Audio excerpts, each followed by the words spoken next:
Not Arnold. What is wrong with me? I want to cry. Constantly giving birth to babies. Hi guys, welcome back to my channel. I am here today to start this intro and we're going to be reading books that I predict will be 5-star reads. I'm here today to read some of the books that I feel will be 5 stars, that I am hoping will be 5 stars, and maybe hopefully I'll find a 5-star in this reading vlog. We shall see. The last 5-star book I read was Play Along by Liz Tomford. It was last month's 5-star read. I love that book so much and I just really want to find a book that gives me the same feeling to that. I felt so accomplished, so spectacular reading that book, and it was such a good book. So the first book that I'm going to be starting with is going to be a little bit of a surprise. It's going to be a Kindle book. It is a Kindle Unlimited book, and it is literally a book I've never heard anyone talk about. It's an author I never heard anyone talk about, and I am so excited to talk about it. I was so surprised by the first book of this interconnected series. I didn't read it in a reading vlog, so you guys can't see me reading it anywhere because I was reading it alongside a classic book, and it was a book on my Kindle that I just picked up on a whim. I didn't come across it on TikTok. I didn't see anyone reading it on YouTube. It was either me searching through Amazon or me just searching through KU's book recs, like the little front page of the Kindle. I was surprised by how much I enjoyed that book. The writing was great, the characterization was great. The series name is called Bad Billionaire Bosses. I know the series name is cringy, but I swear the book is not. The first book is called A Deal with the Bossy Devil, and the second book is Failure to Match. These are the two books I'm talking about, and the reason why I think this is 5 stars is because first, on Goodreads, this book had more ratings than the first book, and second, it was rated higher than the first book. I'm curious as to why the second book is a lot more popular. I'm so excited to pick this up. I've been wanting to pick it up after finishing the first book, but I was just focusing on finishing up my classic that I didn't pick up the second book. But now that I'm done, I can pick this up and I really want to read it. I did start a little bit. I'm up to page 4 of this book and I just want to continue reading this. This is going to be the first book we're going to start in this reading vlog. It's going to be a lot more books and I'm going to get right into reading this, and yeah, hopefully this will be a 5 stars. Hello, it is the next morning and I have an update on the book I'm reading currently, which is Failure to Match by Kyra Parsi. I am now currently at 47% of this book. I don't know if you guys can see the percentage. It's like down here, I think. This is page 199. I've been having so much fun with this book. I think the premise of the book is a tad similar to the first book, where it really is enemies to lovers, where they really hate each other in the beginning and then they slowly really like each other. When I say enemies to lovers in a romance book, I mean they gotta really hate each other, and I feel like in this book there is this sort of prejudice towards each other. So I feel like the enemies to lovers is enemies. We're slowly starting to see them become friends, and I think it's really exciting because we're seeing lots of tension now. We're seeing a little bit of pining with the MMC, which I really like, but the way the plot goes, very similar to the first book, where they both really hate each other and then they slowly start to like each other, and the guy, the MMC, is the first one to start falling for the other person. It's quite similar in that sense, which is why it feels kind of redundant. I'm hoping that's a little bit more different, because at this point we don't really know why the MMC is really against the FMC's work. And if you guys don't know what this premise is, I think I didn't explain it. In this book in particular, you're following Jamie, who is working in this matchmaking consultant company,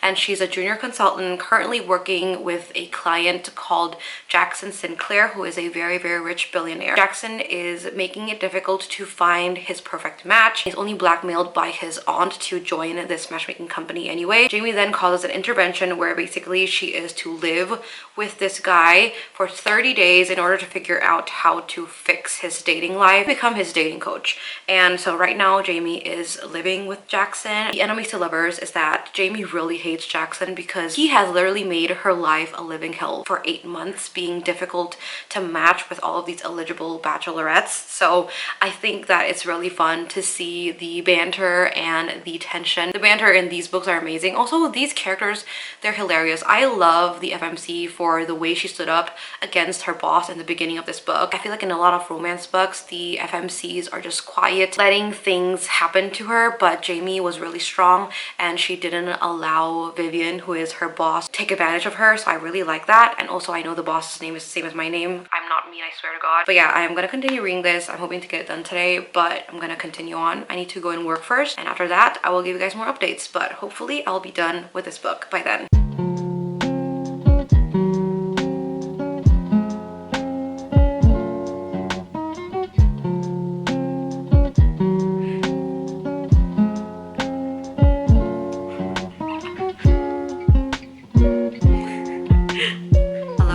guys, it is currently almost 11:30, but I am here to give an update because I've officially finished reading Failure to Match by Kyra Parsi. I'm at the acknowledgements page. Sorry, that was my dog snoring. I really liked it. I love the progress of the relationship. I like how they went from enemies to lovers, and I really like the reveal of Jackson's trauma and what makes him so cynical about love. I just really like their relationship. I think the way Jamie viewed their relationship was filled with respect, and I think that they are just both really healthy with communication, and I really like that. One thing about this that I could pinpoint is that I felt like the way Jackson started really liking Jamie felt a little bit rushed. I would have preferred if this book was a little bit longer and added in a little bit of banter and more like sizzling tension when it comes to their relationship. The portion of him not really liking her to him really liking her, it felt a little bit too quick for me, considering how he had lots of issues with his trauma. I still really like the story. I still really like how this ended. I was laughing, I was giggling. I really liked Jackson, our MMC. He is such a sweetheart, and I just felt for him so much. It was really emotional for a bit. I think I'm gonna rate this a 4.5. You guys have to check this series out if you have never heard of it before. It is so good, and it's on KU. So no reason for you to not check it out if you guys have KU, which I think a lot of people have KU. It was such good writing as well, and I like how the FMC Jamie is just really funny. It makes it all very comedic, but also this book balances the comedy with the romance and the emotional feels of it very well. That is it for Failure to Match. The next book I'm going to be picking out is The House in the Cerulean Sea by TJ Klune. The reason why I think this is going to be 5 stars is because the rating on Goodreads is insane. It's really highly rated, and I know a lot of people really like this book. I think I might like it. So I have gotten into it a little bit. I am now at chapter 3, page 33. I am going to continue reading this tomorrow because I'm really tired today. I am going to go now. My battery's dying, but I'm going to give you guys an update tomorrow if I get into this. And yeah, that is going to be it for this update. Hello, this is a little weird situation with the camera and the positioning. I've never filmed like this before. I'm filming like this because I'm actually not feeling too well, and I wasn't about to give an update, but I thought that I would talk about my thoughts about The House in the Cerulean Sea before I forget about my feelings on it. So I'm giving you guys an update in my bed, lying down. I'm not feeling great today. I think I overworked myself a little bit. I think I like worked out too much. Now my muscles are aching and I'm feeling really fatigued and I really want to go to bed. So I'm lying down here giving you guys an update. I hope that it's okay for you guys. But I'm reading this, as you guys know. I'm now at page 148 of this book. I wanted to reach the halfway point before I go to sleep, which is page 200. The thing about this is that this book started off really slow, but I have come to realize that the slow process is that this book wanted to introduce Linus Baker as a character first so that the reader can get to know him as a person, the way he thinks, the way he acts. If you guys don't know this book, you're following Linus Baker. He's our main protagonist, and he works in the department in charge of magical youth, aka Digamy, and he is just a regular caseworker. He reviews orphanages, I think, and one day he is called by like upper management, the higher ups basically, and he's told to investigate this really dangerous orphanage somewhere near the Cerulean Sea. There are 6 dangerous magical kids in there, and to make a decision on whether he should close the orphanage or not. There's also one caretaker there who is called Arnold Parnassus. Arthur, not Arnold. What is wrong with me? Arthur Parnassus, and he's the caretaker of these 6 children. There's also a sprite in this island. Also, he has come to realize that not everything is as it seems. So that is what you follow in this, and so far I'm liking it. I also didn't realize that this is a man-man relationship book. I didn't realize there was romance in this to begin with. I should have read the back, but you're getting a relationship romance between Arthur, who's our caretaker, and Linus. I'm having fun with my read. I really like getting to know all the 6 children. I would love to see more of Arthur, because right now we've gotten a lot more information about the kids compared to Arthur, and I want to know more about Arthur. I think he is the enigma of this whole book. I'm not sure where he came from and why he's able to take care of these kids, but so interesting. And also these kids, so unique. I don't know how they thought about the powers and the specific like character. I loved it. I went on Pinterest to check out the specific descriptions, and I really think that helped. I really enjoyed it. So I thought the beginning was really slow, but honestly I'm having a good time. Is it 5-star material right now? At least I don't think so. It hasn't hit me yet, but sometimes some of these books, they just hit really slow. I remember when I read Addie LaRue, I thought that the book wasn't going to be even a 4 stars, but ended up being a 4.5. That is going to be it for this update. I'll see you guys tomorrow.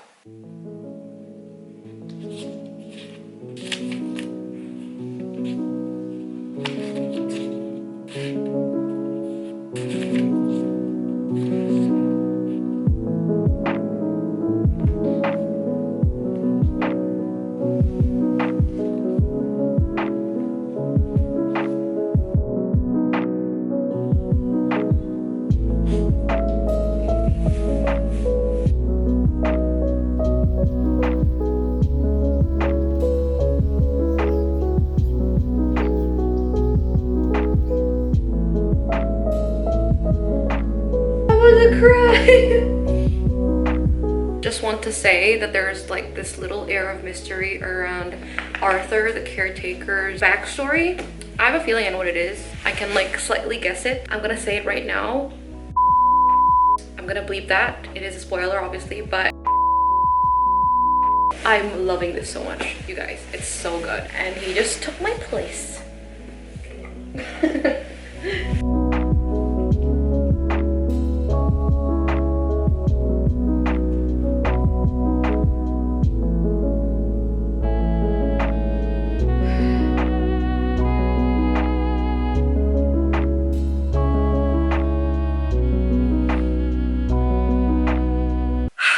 I finished reading The House in the Cerulean Sea by TJ Klune just now, and wow, I have to say that I regret not picking this up earlier. First off, the kids in the story, there are 6 magical kids in the story, and I felt like every single one of them gave off distinctive characteristics, and they all played different roles in this found family.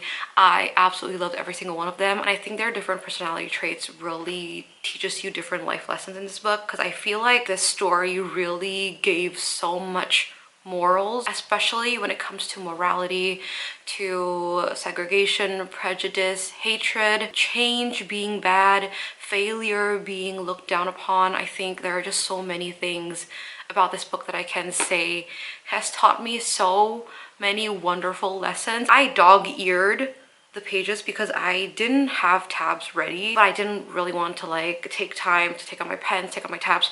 I just dog-eared the page where I felt like it really hit me the most, where I honestly felt full body shivers. They're all so unique and so adorable and so heartwarming. This book was just so cozy and heartwarming. Arthur is such a golden retriever boy, and I feel so much for him, and I think that he's such a beautiful character, and I enjoyed him so much. I think I can read a few of the quotes that I dog-eared because I don't think they're any sort of spoiler for the book, but the one I first dog-eared is, "How can we fight prejudice if we do nothing to change it, if we allow it to fester?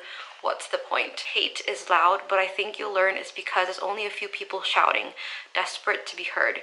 You might not ever be able to change their minds, but so long as you remember you're not alone, you will overcome. A home isn't always the house we live in, it's also the people we choose to surround ourselves with." If I have to nitpick anything about this book, if I have to, it's 100% the romance. I think I would have appreciated the book a bit more if there was no romance, if it really focused on the found family, on the friendships. This is so close to a 5 stars. If I have to nitpick, the romance really takes away from it sometimes. I just feel a little bit, don't know how to explain it, but I just feel like I'm taken out of it when the romance scenes hit. The next book that I'm gonna pick up that I have really high hopes for, that is a 5-star prediction for me, is Some Kind of Perfect by Kristen Becca Ritchie.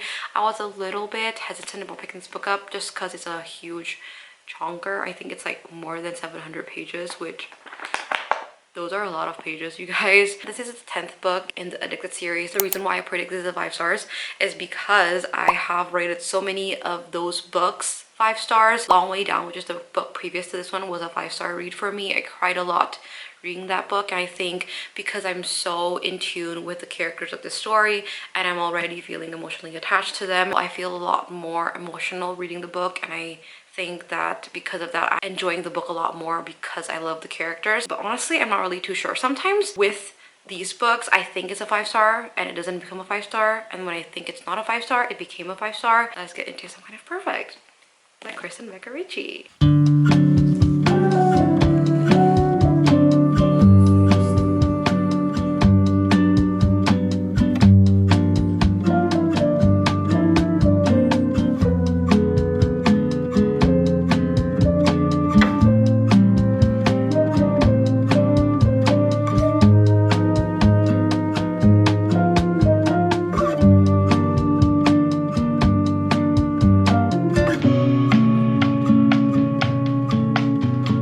How bad is the backlight? I don't know. I'm gonna make this a very quick update. I am in a very uncomfortable position, but I do want to give an update on this because I haven't given any updates. But I have read up until halfway through with this book. I'm almost halfway through. I'm not there yet. At page 366, and I've been having fun with my read.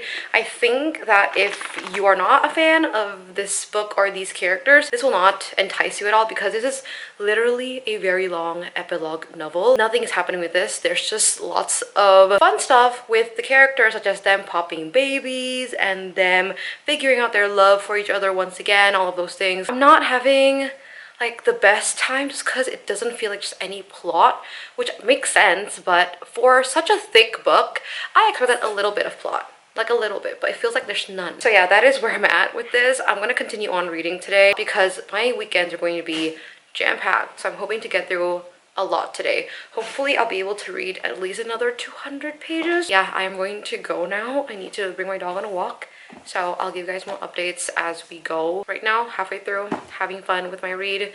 Very thankful that I've read a lot, and that's about it. It is currently 11 p.m, almost 11:30, and I want to give my last update on Some Kind of Perfect before I go to sleep. I read a lot. I really wasn't expecting to read a lot, but I did.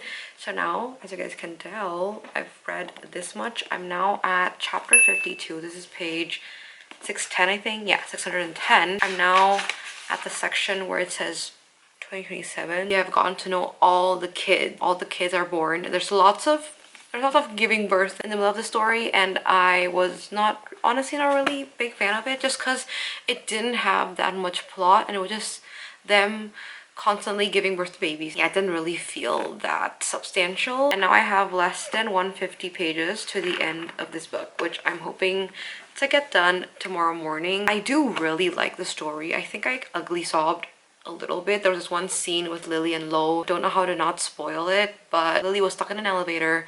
Something was happening to her, and that whole scene made me ugly sob.